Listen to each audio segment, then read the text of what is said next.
நீதி நிலைநாட்டிய சிலம்பு முன்கதை சுருக்கம். பொருளிடுவதற்காக மதுரை நகருக்கு கண்ணகியுடன் வருகிறான் கோவலன். அங்கு அவன் செய்யாத குற்றத்துக்காக மரண தண்டனை பெறுகிறான். ஆராயாமல் தீர்ப்பு அளித்ததாக அரசன் மீது குற்றம் சாட்டும் கண்ணகி தன் காற்சிலம்பை கொண்டு தன் கணவன் கள்வன் அல்லன் என்பதை உணர்த்துகிறாள். அரசனுக்கும் கண்ணகிக்கும் நடக்கும் உரையாடலே இங்கே பாடமாக அமைந்துள்ளது.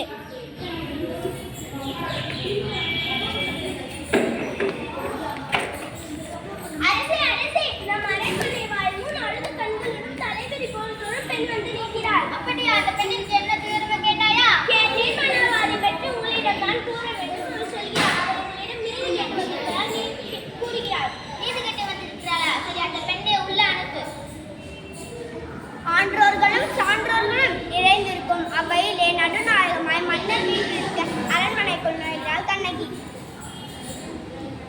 இளங்கோடி போன்ற பெண்ணை அழுத கண்களுடன் என்னை காண வந்ததற்காக மன்னனே யார், என்ன வேண்டும்? ஆனால் நீதி வழங்கிய மன்னனே, என்னை யார் என்று கேட்கிறாய்? சொல்கிறேன் கேள்.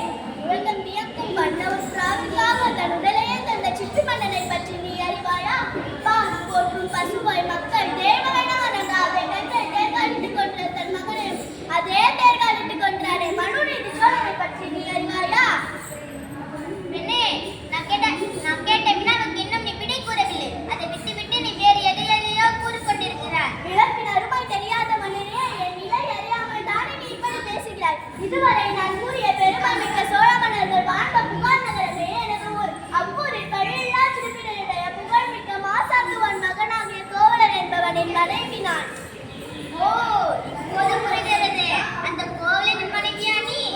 போதும் அண்ணா, என் கணவன் இகழ்வதற்கு உனக்கு என்ன இருக்கிறது? உன்னுடைய பெயர் நான் ஊருக்கு வந்த என் காட்சியில் வந்த என் கணவன் அநியாயமாக கொன்று விட்டாயே, நீ செய்தது தகுமா?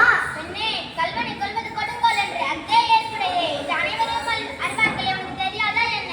அறநெறி தவறிய மன்னனே, தவறுகிறவர்களை தண்டித்தல் தகுந்துடையவனே மன்னனுக்கு உரியதை நானும் அறிவேன். ஆனால் நீ கூறுவது போல என் கணவன் கல்வன் அல்ல. அவனிடம் இருந்த சிலம்பு அரசுக்குரிய சிலம்பற்றது. அது நிலைச்சிலம்பு. இதோ என்னிடம் உள்ளது. என் கால்சிலம்பின் பலன் முத்துக்களால் ஆனது, மாணிக்க கற்களால் ஆனது. என்னே, நீ சொல்வது உண்மைதானா?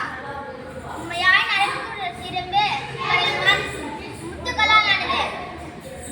ஆண்டோர் நிறைந்த அவையிலே எல்லாருக்கும் ஒரு உண்மையை உணர்கிறேன்.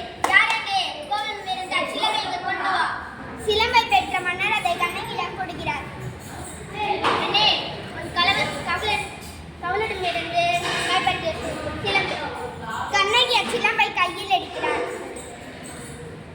நீதி தவறாதவன் என்று உன்னை கூறிக்கொள்ளும் மன்னே, என் கணவனை கொன்றதும் அறநெறிக்கு இழுத்து இதோ மைப்பிக்கின்றேன் என்று பார். கண்ணகி சிலம்பை தரையில் போட்டு உடைக்கிறார். அதிலிருந்து மாணிக்க கல் ஒன்று அரசியலின் முகத்தில் பட்டு தெரித்து விடுகிறது. தவறிழைத்து விட்டேனே, சொல் திறந்திலை செய்தேனே. யானோ அரசன், யானோ கல்வன், இதுவரை எவரும் செய்யாத பழி சொல்லுக்கு ஆளாகி விட்டேனே. இனி என்று வெண்கொற்றக்குடையதற்கு செங்கோல்தான் இதற்கு. இனி என் வெண்கொற்ற இனி என்